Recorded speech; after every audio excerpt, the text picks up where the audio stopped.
Hi everybody, we're back here at the Brazos Bash and we're joined here today with Michael Cooper, the Open Futurity champion this year on A Star Is Born, owned by Bellaterra Ranch, and you've also won this same division the last 3 years, three-way co-champion in 17 with Matt and Russ, and then last year Tears from Heaven.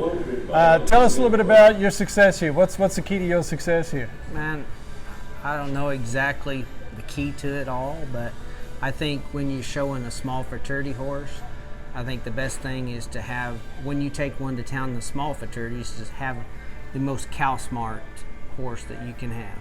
You know, something that really wants to read a cow. Cowy early, you know, maybe not the best athlete or whatever, but something that's had a program all the way through, because there's no chance of, you know, missing steps through there and being ready for a small Futurity. Yeah, and that's, I mean, how do you decide when you've got a set of 3-year-olds going through, and obviously you've kind of got your mind on a few that you're wanting to go to Fort Worth with, but what made this mare stand out to you, the saying like she'd be a small Futurity horse?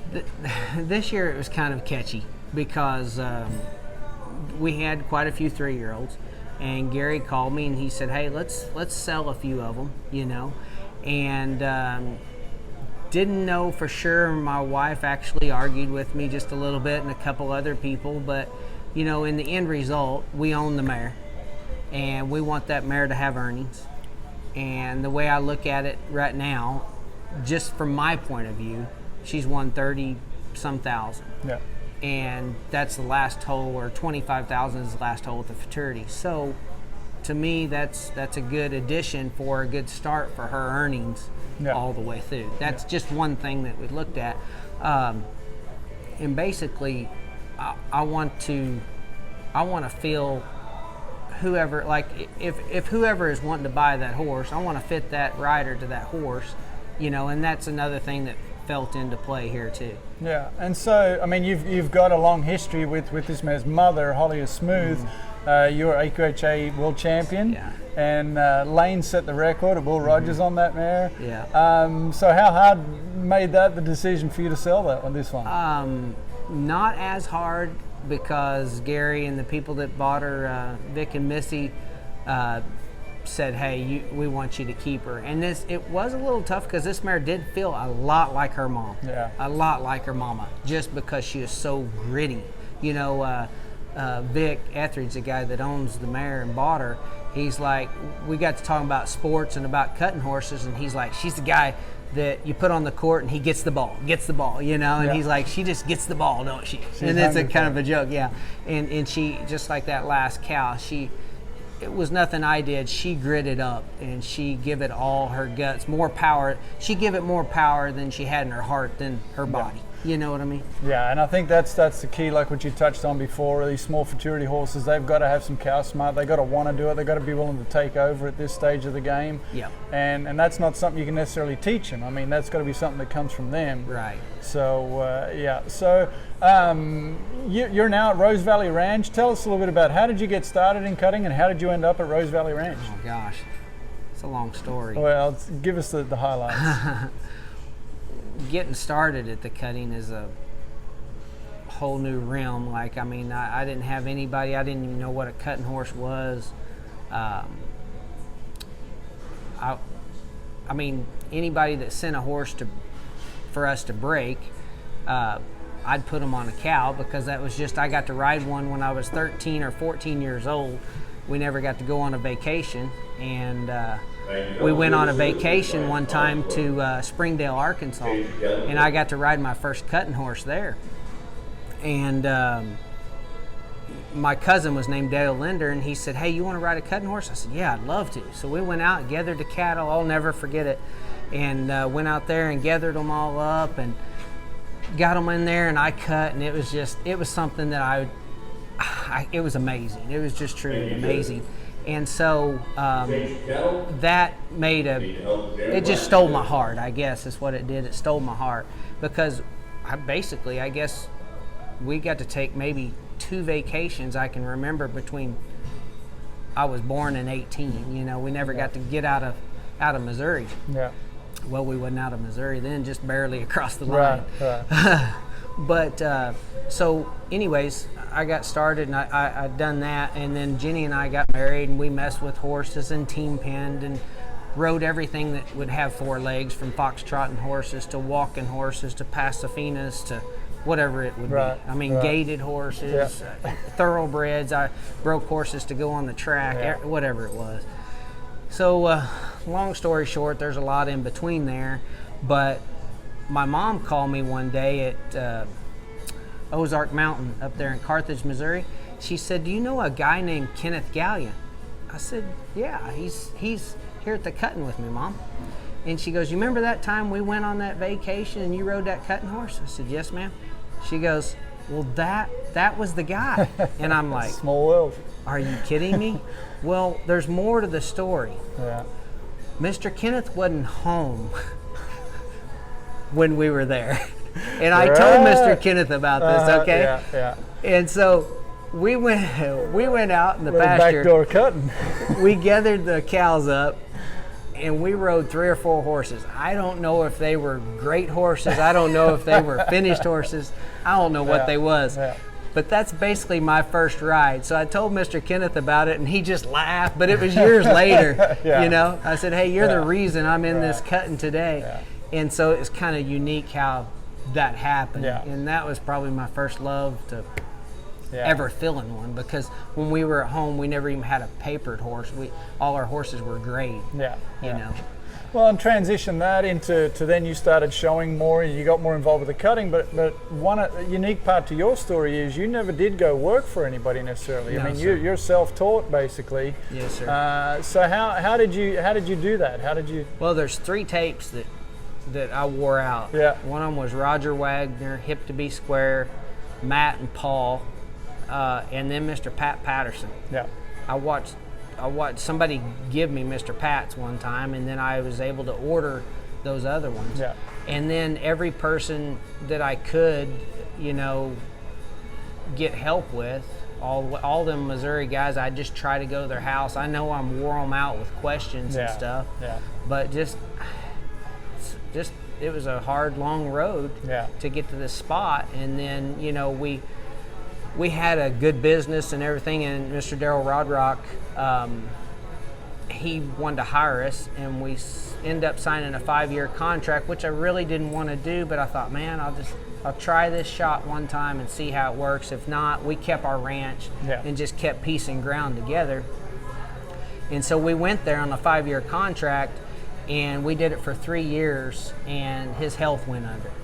So he did every single thing he said he was going to do, and then some. Yeah. He was extremely good to me, bought me out of the contract, blah, blah, blah. And at that time, I was selling all these horses we put together, and Gary called me one day and said, "Hey, I want to buy them horses. I want to buy some of these horses, blah, blah, blah." Gary Rosenbach. Yeah. And he said, "I want to buy a few of these horses." I said, "Okay." I said, "But I get to keep, I want to keep one of these 3-year-olds you buy." That was Darrell. He told me, he said, "You sell these horses to people you keep them with." And I was like, wow, that's a blessing, you know. Yeah. And that happened to me with James Hooper on J-Bar one time, and then Gary bought I'm Short and Smooth. Mm-hmm. And so they took the 2 horses home, left one for me, and then that year, after I had my knee surgery, that next year I was, 2011, I was 3rd and 4th on those 2 horses. And that was a huge blessing. And then Gary called me that February after that and wanted to hire me, and called me on the phone. I didn't know him that well, really. What year was that? That was 2012.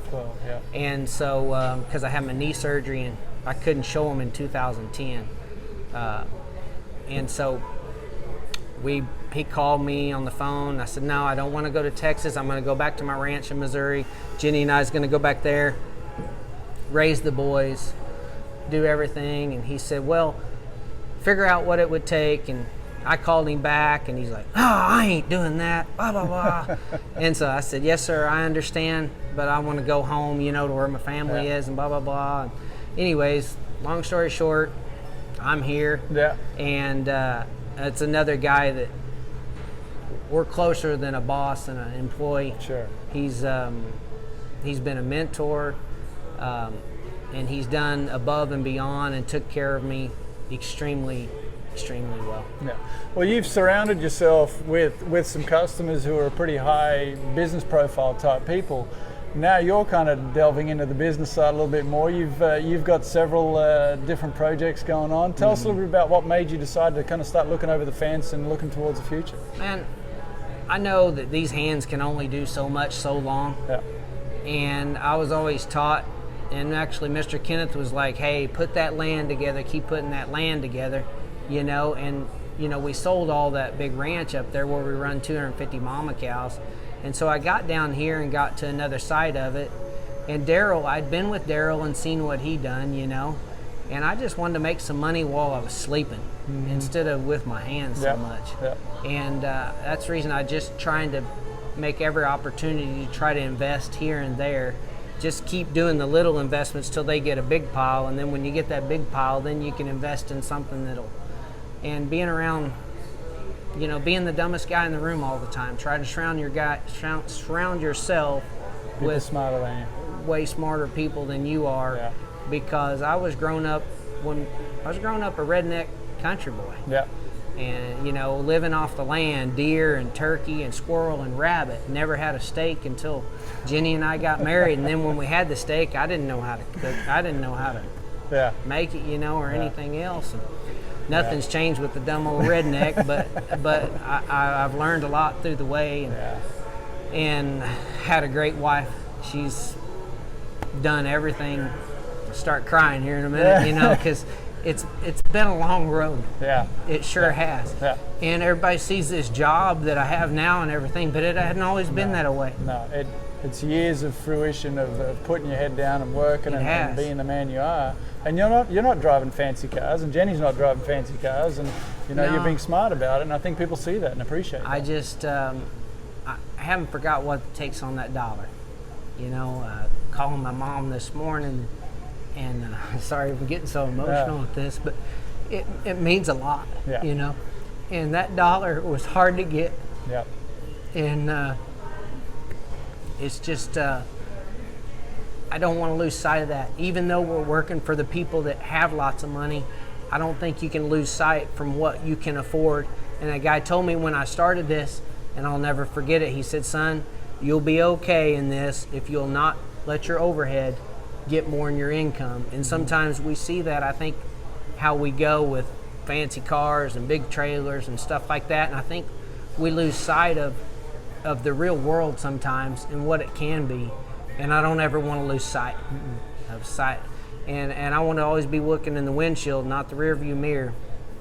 And I've always been scared all my life of having enough. Yeah. You know, and probably that's never going to change, you know. And so I just don't want to be, I don't want to be 70 and my hands feeling like this and you know, just be struggling from day to day. Yeah. And I didn't know how to win, but watching Lloyd, Austin, Bo, and all them great guys that I still watch today, and I study them day in and day out. I mean, day in and day out.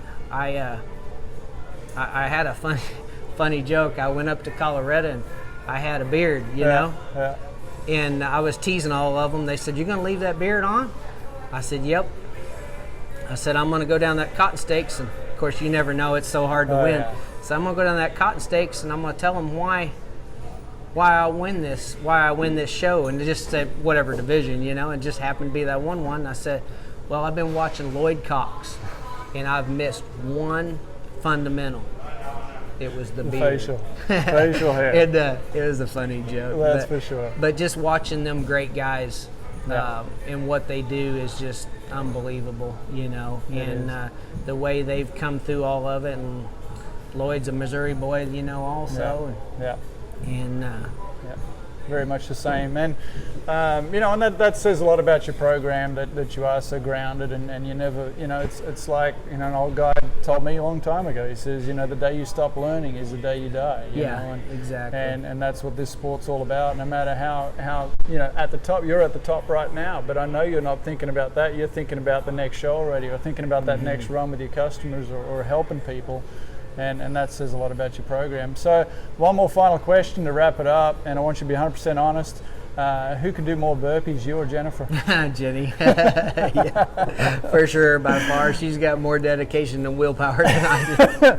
Well, we're glad to have her on the CHC team because she brings that right to the She's team awesome. out at CHC. But I want to give a shout out to your mother, Juanita. I know she's our biggest fan on Facebook, always watching and commenting on what shirt you're wearing. Yeah. So, Coop, congratulations. Thank you. Congratulations. See you.